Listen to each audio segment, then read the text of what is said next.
Good morning, everyone. This is Commissioner Scar. Today is Tuesday, July 22nd, 2025, and we'll call this meeting to order at 8 a.m. As a reminder, our call-in number is 1-971-254-3149, conference ID 866-914-607#. Before we get started, I'd like to remind everyone to mute their phone. You can do this by pressing *6. Please unmute yourself when called to speak, again pressing *6. It's very important for all others to remain muted. Thank you. Well, welcome. We will start with the Board of Commissioners roll call. Commissioner Fournier. Hi, good morning. Good morning and welcome. I'm Commissioner Bell. Good morning. Good morning. All right, we will kick off our call as we traditionally do with Adventist Health Tillamook. Eric. Good morning, Commissioner. Good morning. We have 9 patients in the hospital today, 5 surgery cases. Yesterday, ambulance crews did 691 transports, 1 transfer, 1 transport home. Across Oregon this morning, there's 92 patients boarding in emergency departments, 8 more than yesterday. 291 discharge delays, which is 1 less than yesterday. Let's start with dialysis. For those of you who've been on this call for the last 18 months know that we've been working diligently to get DCI licensed and providing dialysis services once again in Tillamook County, and I'm happy to share with you that that is happening. They're fully licensed. They're seeing patients. I was downstairs on Friday and got to talk to a few of the patients. All 5 of their chairs were filled, and people were receiving their dialysis, and talked to some other folks yesterday, and the folks I talked to on Friday are very grateful to be able to be back getting dialysis in Tillamook and no longer traveling. So special thanks to Representative Javity, Senator Weber, who were so instrumental in getting the OHA to move forward and not drag their feet any longer. And we're just so grateful that these people are getting served again once in our community. I also want to share with you some other exciting news. We welcomed a new general surgeon yesterday. You'll be seeing some stuff about her coming up. Dr. Gracie Luters is now one of our general surgeons. She did her orientation yesterday. She comes from Albany, New York, where she completed her general surgery residency at Albany Medical Center. And she has medical degrees from St. George's University and a bachelor's degree from New York University. And she has a strong commitment to evidence-based care, technical excellence, and compassionate service. So she's going to fit in perfectly here in Tillamook. She'll be practicing out of the plaza. And we are so excited to have Dr. Luters and her family relocate to Tillamook, and just very excited about having her join our practice here. Let's see. Oh, today we have some exciting stuff happening at noon today. Last week, the slab was poured for the new surgery department, and they've got beams and support structures in place. We've got a crane on site doing that today, and at 12 o'clock today, our staff are going to go outside and sign the final beam or the main beam that's going to be placed on the new surgery department. So we're excited about the progress that we're making there, and look forward to being outside this afternoon and get that beam signed and get it in place. So unless you've got questions for me today, that's all I've got for you. Wonderful. Thank you, Eric. We are all super excited about the dialysis center opening, and the progress on the surgery is amazing. So thank you for what you're doing. Okay. Any questions for Eric before we move on? All right. Not hearing any. We will go ahead and move on to our Coastal Caucus, and I see that we have Senator Weber with us this morning. Good morning, Senator.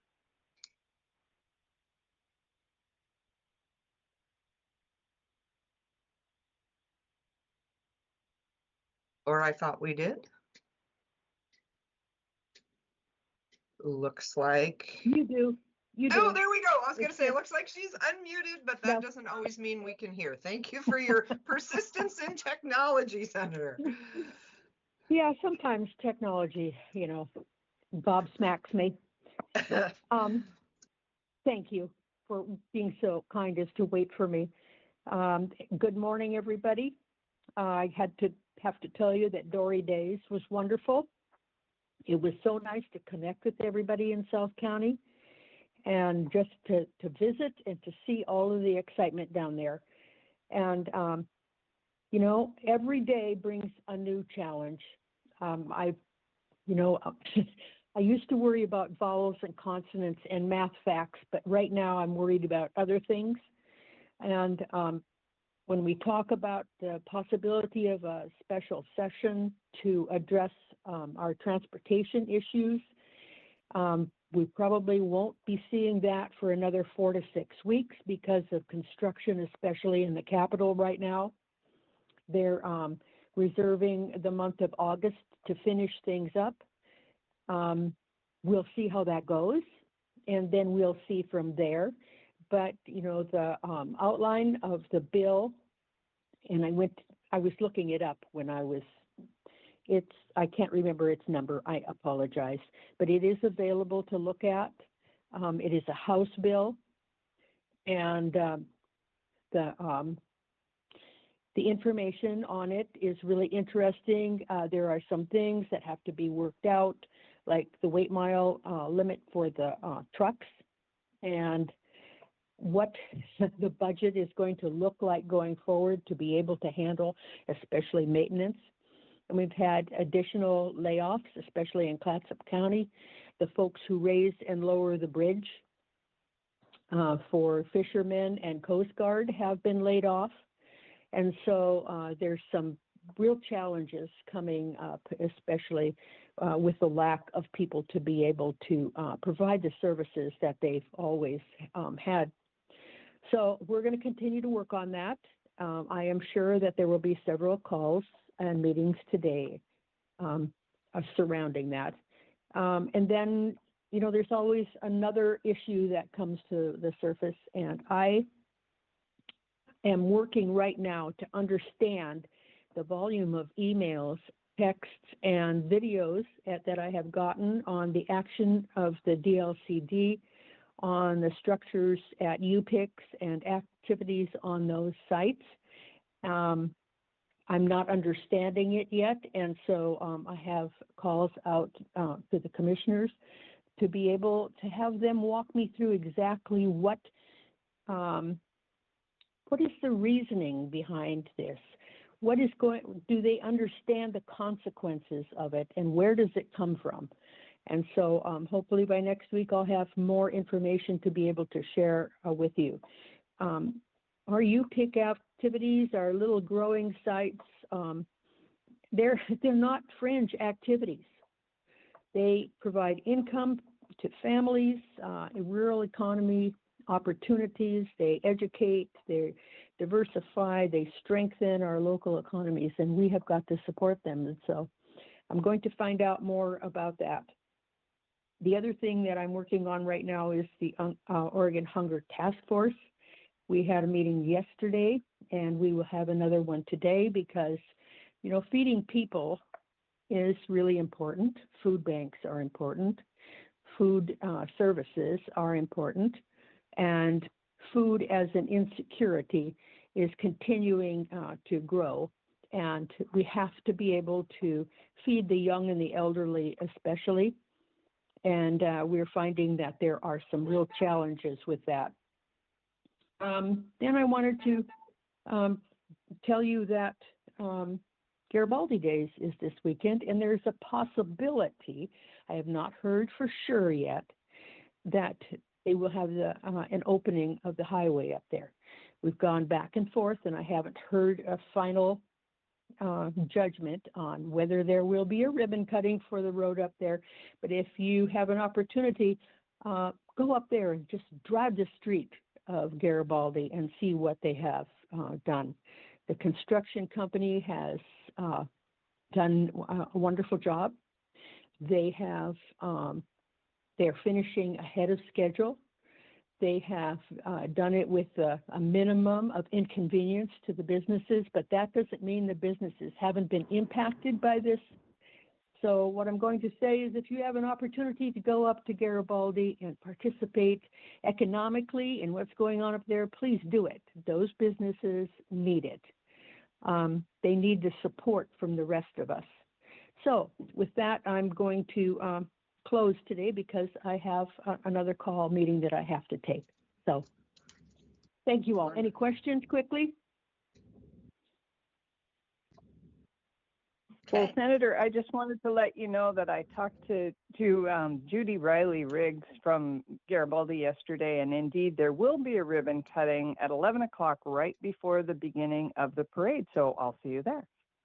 Okay, it was kind of iffy there. I had to call Bill Jablonski to make sure that it was going to happen because of the layoffs, it was iffy for a while.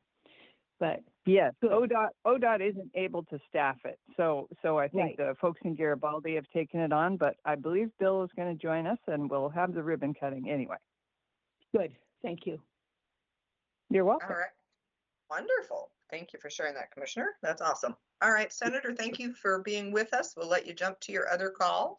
And we will move on to the Tillamook County Community Health Centers. I see Camille Sorensen with us. Good morning, Camille. Good morning.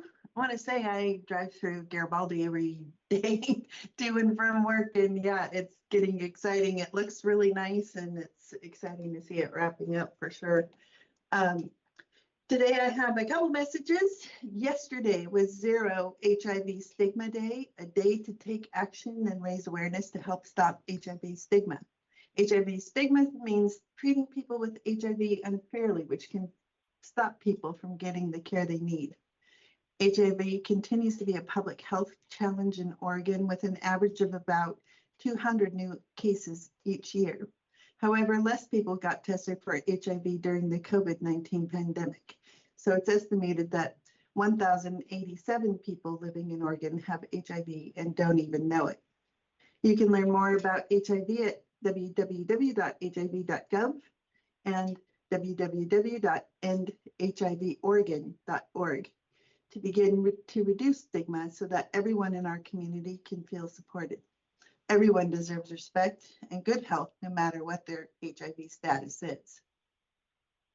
And we're shining a light on social wellness during July. The topic covers many areas, but today I want to share a few words about building healthy relationships. Relationships help us learn about the world, talk to others, share our feelings, take care of our health, and be part of different groups.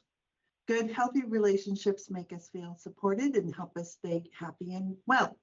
It's important to know what a healthy relationship looks like and how to keep it strong and caring. And you can learn more by reviewing a helpful relationship guide from the National Institute of Health at www.nih.gov.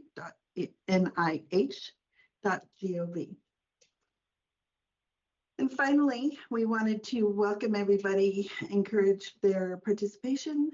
We are partnering up with the Tillamook Family Counseling Center to host a free family bowling event on Friday, August 1st. There will be free food for the first 100 people, free bowling, and resources to create a safer home with items such as medication lock boxes, medication disposal pouches, firearm locks, first aid kits, and more. The event will be held at the Pestega Activity Center from 3 to 6 p.m. on the 1st. We hope to see everybody there. And that's all for me. Thank you, Camille. Any questions for Camille? Okay, thank you very much. Appreciate you being with us. We will move on to the Nehalem Bay Health Center and Pharmacy. Gail Nelson. Yes, good morning, everyone. We Good morning. continue to plan for the open house for the new health center and pharmacy. It is Saturday, October 4th from 1 to 4 p.m. And that's the official date for the ribbon cutting and open house. More details will continue to be shared as they're available. Everyone is invited. And a couple other updates. The painting is almost completed on the outside, and our dental equipment was delivered last Friday, so that's being set up now. Otherwise, just a reminder, here in Wheeler, our clinic hours were open from 8 to 6 p.m., and our pharmacy is open from 9 to 5:30, and we're here to serve you. So if you're interested in scheduling an appointment, please give us a call, 800-368-5682. 5182. And that's it for me this morning. All right, thank you. I drove by yesterday and the building is looking really good. It was exciting to see it. So we'll look forward to that opening. Thank you. Okay, I'm moving on. Tillamook Family Counseling Center, Frank Hanna Williams, good morning. Good morning, commissioners and all. Frank Hanna Williams, Director, Tillamook Family Counseling Center, Behavioral Health Services for Tillamook County residents. No major update this morning. I do want to say that if you have questions regarding services, appointments, any other information about anything that we are doing here, you can reach us at 503-842-8201, or you can reach us at 1-800-962-2851. And that's my information this morning, and I would take any questions if anyone has any. Thank you, Frank. Any questions for Frank this morning? Okay, not hearing any. Thank you. We'll move on to emergency management. And I think that Anne is with us today. Yes, hello. Good morning. Good morning. Short update from us today. Just wanted to reiterate that Tillamook County, City of Tillamook's emergency preparedness meeting for volunteers and community members is this Thursday at 5:30 at the Tillamook County Main Library. This is your chance to get involved with emergency preparedness and try and help your community prepare for any natural disaster it may face in the future. So we're excited to have any and all come, any background, any knowledge in disasters, and we want you there. So again, that is 5:30 this Thursday at Tillamook County Main Library. And that's it. Wonderful. Okay, perfect. Thank you. Hopefully Thank you'll you. get a good turnout. I know we've been working for quite a while to work on that Central Tillamook Preparedness Group. So please, if you're interested, Perfect. that's a great meeting to be at. Okay, excellent. We will move on to our Board of Commissioners. Commissioner Fournier, would you like to start off this morning? Sure. Good morning again. I'm just going to talk real briefly about the Dory Days as well. I was able to attend that and participate in the parade. It was a Christmas in July theme. I could not believe how many entrants there were. I don't even know the number. It was a tremendous parade. And I swear there were thousands of spectators and so much candy thrown. And I don't know, I know Senator Weber left the call, but her and Cyrus Javity were in Senator Weber's convertible, and she must have had 300 pounds of candy that I think she cleaned out the Costco in Warrenton, and they passed out so much candy, it was ridiculous. But it was a great parade. The weather was perfect. After that, we went to the Cape Kiwanis Community Center, and they had a fish fry, local Dory caught fish, which was delicious. And they also had a Dory history exhibit, tons of photos and history photos by the local PC photo lady, Sandy Weedman. She has amazing photos. She's been photographing the Dorys for decades. And it was just a fantastic weekend. If you haven't been to a Dory Days, make a point of going next year. And then next week, I'm looking forward to being in the Garibaldi Days parade. I probably won't make the ribbon cutting. So Commissioner Bell will have to handle that duty. I'm going to be sitting and decorating my car for the parade. So I hope to see everybody there. And that's all I have today. Thank you. Commissioner Bell. Good morning. Well, I'll just reiterate for folks that ribbon cutting it's the ribbon cutting for the 101 construction project, and it will take place at the corner of 7th and 101 at 11 o'clock, right before the parade. So we look forward to seeing folks there. You want to get there a little bit early because of course, traffic will stop for the parade. So that I look forward to that. I look forward to Garibaldi Days every year. It'll be really fun. And it's, I don't know how much the public in general is tracking what's happening with ODOT, but there have because the financing for the operations of ODOT didn't move through in the legislature. Senator Weber was talking about that, like can they pull it off in an upcoming short session? There have been massive layoffs. So when I said earlier that ODOT can't staff the ribbon cutting, they were fully planning to. There was a big celebration that was planned, and it was going to be wonderful. But there have been massive layoffs at ODOT, and they simply don't have the Saturday staff to staff ribbon cutting. And the odds are they're not in the mood for a celebration. So it's a really sad thing, and there's significant concern for the state of our roads if their services don't get funded.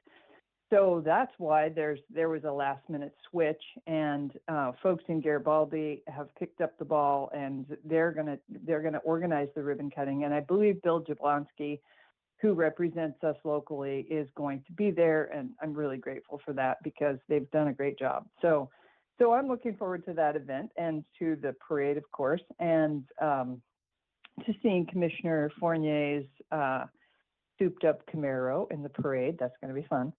And I wanted to mention that last week we got to, Randy Thorpe and I and a number of other people were invited to a strategic planning session for the Emergency Volunteer Corps of Nehalem Bay, EVCNB. And it was just really good, and I was thankful to be there. It's the EVCNB is a volunteer emergency corps for emergency preparedness, emergency response, and they've been in operation for a long time. It came about as a result of the 2008 storm when that community was totally isolated. And folks there realized, oh, hey, we're not prepared. We need to get organized. And they've done a beautiful job, an amazing job. And they've really set the model for volunteer emergency preparedness groups statewide and maybe nationwide. So they were having a strategic planning session, and they invited the county and local cities and other involved people to come to this planning session and give them feedback and tell them they asked, like, how can we reach more people? How can we be more connected? How can we serve you better? It was really just very dynamic. It was an excellent process. And I felt so grateful that they are here working in our community, and that we can all take that model and learn from it and grow with it. And so it was dynamic. So I wanted to express my thanks for that. And the last thing I want to mention is Dr. Betlinski's retirement. Dr. Paul Betlinski is retiring again. He's retired several times and just keeps being of service. And so he is retiring again, and this time as the Tillamook County Medical Examiner. He's been the medical examiner for decades. And so we're having a retirement party for him Thursday, July 31st at the Jandy Acres Nursery, Jandy Acres Nursery Event Center. That's out on South Prairie Road where Hidden Acres Nursery used to be. And they have one of their greenhouses converted into a really fabulous event center. So it's beautiful inside, and there's picnic tables, et cetera. And then people can spill out onto the lawn and the tables out there. So that's where we're having the retirement party Thursday, the 31st from 2 to 4. Dr. Betlinski has served his community for so long that everybody knows him. So, if you have been Dr. Betlinski's patient or he has helped you in some way and you want to come to the party and congratulate him and thank him, please do, because he said, oh, I want everyone who wants to come. So please do, Thursday the 31st, 2 to 4, Jandy Acres Nursery. And I'll stop there. Thank you. Thank you, Commissioner Bell. Okay, I'll just talk about a couple of things here because I do often have elected leaders on this call. I want to highlight the Tillamook Working Lands and Waters Tour that will be coming up in September, September 17th and 18th. The tour itself will be on the 18th with a dinner on the 17th. Would love to have local elected officials join us for that. So if you are a mayor sitting here listening and thinking that sounds interesting, please do reach out to me. I will be sending out an email invitation as well. We'll be inviting county commissioners from across the state, state elected officials, local elected officials for this tour. So it's a great opportunity to get into our working lands, which include our farms, our forestry areas, and our fisheries, to see what best practices are currently being used and to understand how that work is done here locally. So I'm just going to put a heads up on that, and I will probably keep bringing it up. We'd like to have a full tour and the opportunity for folks to network as well. I had a Salmonberry Trail meeting this week up in Rockaway. Great opportunity to chat with City Manager Shepherd up there and to understand kind of where that work is right now. And I was there with my Salmonberry Trail Intergovernmental Agency hat on to really hear from them and hear what was working and wasn't working, and how that agency as STIA might be able to help them move forward better. So that was a great meeting.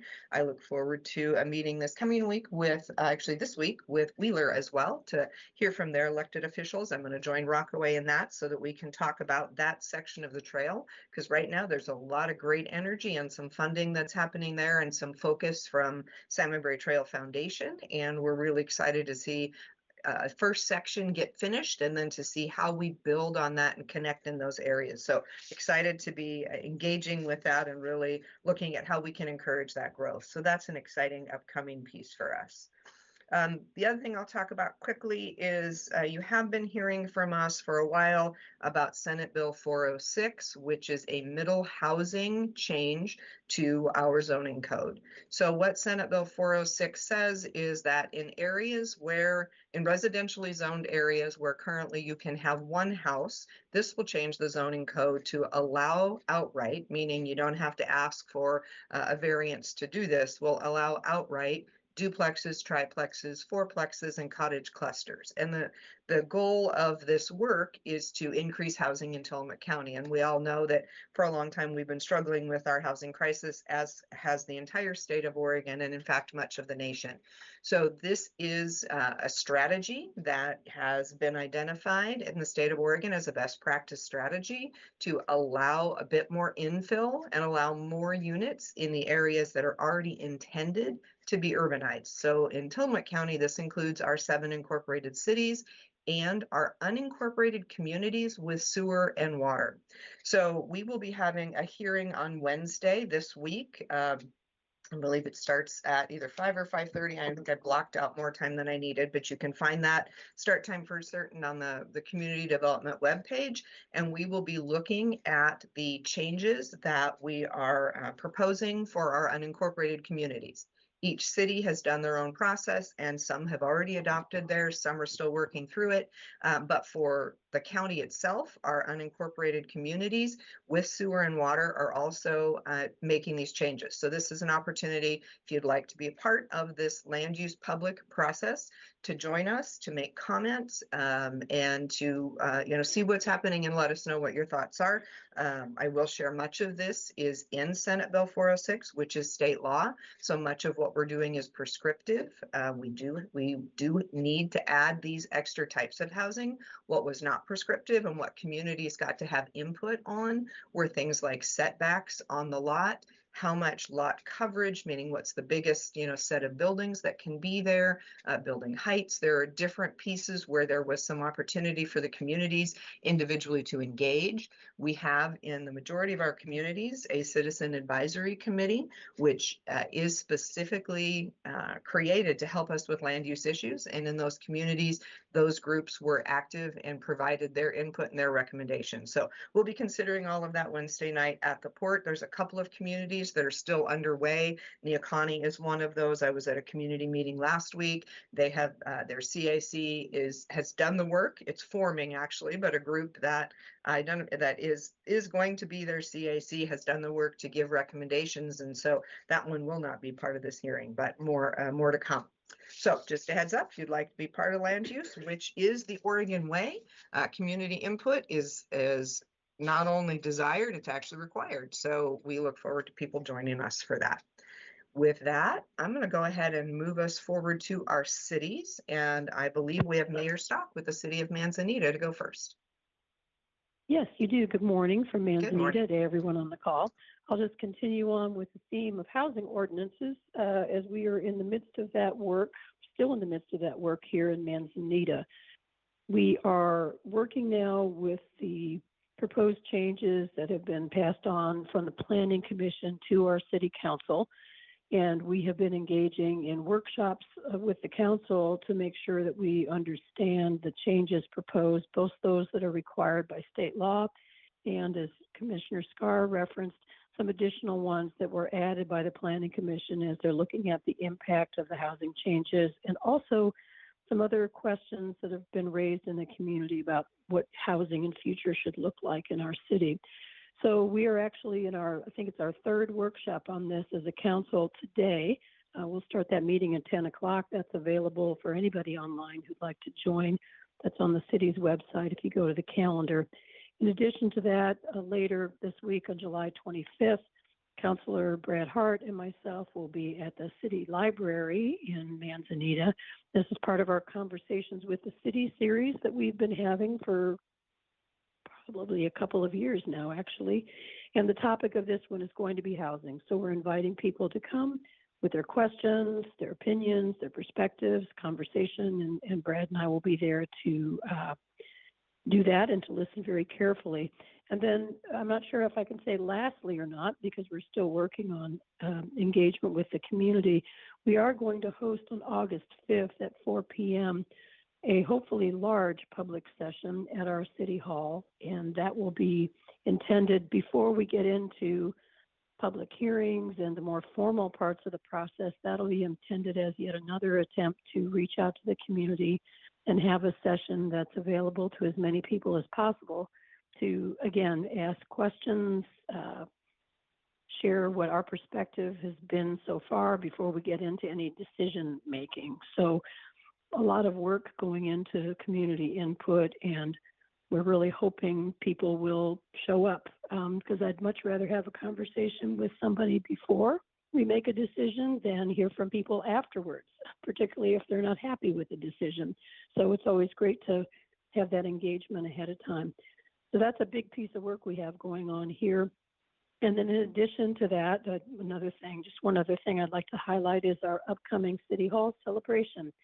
We will be officially opening our new City Hall on Saturday, August the 2nd at 11 a.m. Social media information about that has gone out, and we've been informally inviting people, but now we'll be extending invitations to many of the people on this call, actually. And we also really encourage anybody in the community, not just directly in the Manzanita community, but people who connect with the city for one reason or another, to please come and join us to celebrate that. We'll have some fun, and it should be a very enjoyable day, and we'll get to cut a ribbon. We seem to have a lot of that going on in North County these days, and I think that's good news for all of us. So thank you very much from Manzanita. Thank you. Yeah, I drove through yesterday. I had a meeting up in Seaside, and on my way, I swung in through Manzanita just to take a peek, and it looks fabulous. So can't wait to attend that open house and ribbon cutting and actually see the full entirety of the building, but looks great. Yeah, and Commissioner Scar, you be sure and stop for a coffee sometime next time you're headed up to Seaside, okay? I will. I'll plan a little extra time, and I'd love to connect. So. Okay, great. Thanks a lot. Super. Thank you. All right. Thank you. The next mayor that I see online with us today is Mayor McNeely from Rockaway Beach.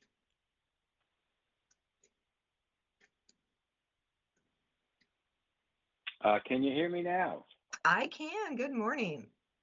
Well, good morning. So Movies in the Park continues this Thursday in Phyllis Baker Park with Guardians of the Galaxy 2. The film starts at dusk. Our Thursday market continues at the Wayside from 2 p.m. to 6 p.m. And Coffee with the Mayor and City Manager is Thursday, July 24th at 9 a.m. in the City Hall second floor conference room. We did learn at our City Council workshop, and this wasn't a surprise to the council, that we've kicked off a sewer rate study. We learned during our budget meetings that our sewer fund goes into the red in fiscal year 2027. So clearly we need to take steps, and we have the study underway, and we have lots of public outreach and communication planned as we move through this sometimes challenging process. We also approved Oregon Department of Transportation's recommendation to modify the speed limit in the Rockaway Beach Downtown Business District. That area from Upper Crust to the Little White Church has now been designated a business district. And like Nehalem did a while ago, the speed limit will be set to 20 miles per hour. I know the orders have been made. The big deal will be getting the sign crew out to put in new signs, and we've heard multiple times about the issues with ODOT. So fingers crossed, the signs will get posted soon here in the near term. We also approved payment to Stimson Lumber Company so that as they do their road maintenance in the upper half of the Jetty Creek watershed, we're going to pick up the incremental increase so that they will do mechanical road brushing rather than applying herbicide. So we're excited for our community that we'll have no herbicide applied in any area of the Jetty Creek watershed in the near term. And then last, the City Council completed candidate interviews for our vacant council position, and Patrick Ryan received 5 first-place votes and was subsequently appointed to City Council position 4. And then that followed with Mr. Ryan being sworn in as our newly appointed councilor. Happy that he stepped up to apply. We think he'll be a great fit for our council, and glad to have a full team in place going forward. And with that, I'll take it back to you, Commissioner.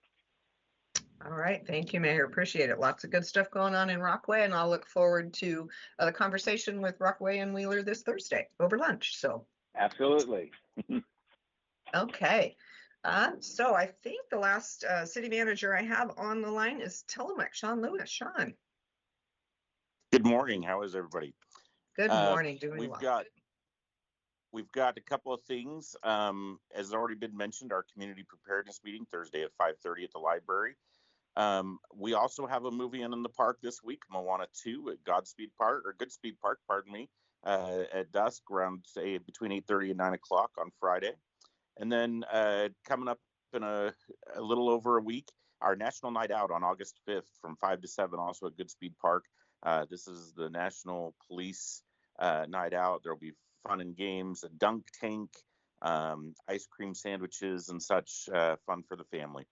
And then our last note is we wish to announce that council member from City Council Ward 2, Rebecca Hopkins, tendered her resignation last night. And so we will have an opening on the City Council for those living in Ward 2. We're defining what our process will be for that, but we'll be accepting applications in the next coming days. You do have to live in Tillamook Ward 2 in order to apply for that, and we'll have more information as we get that process going. But we wish to thank Council Member Hopkins for her service and her dedication to the city of Tillamook. And that's all I've got today. Wonderful. Thank you. Okay, I think we've reached the end of our list. Did I miss anyone? If I did, pop off mute and let me know I missed you if you were a city manager or a mayor. Okay, I am not seeing any. So with that, then, I would like to thank KTIL for broadcasting. I want to thank everybody for listening, and we're going to adjourn at 8:39 a.m. Thank you, everyone.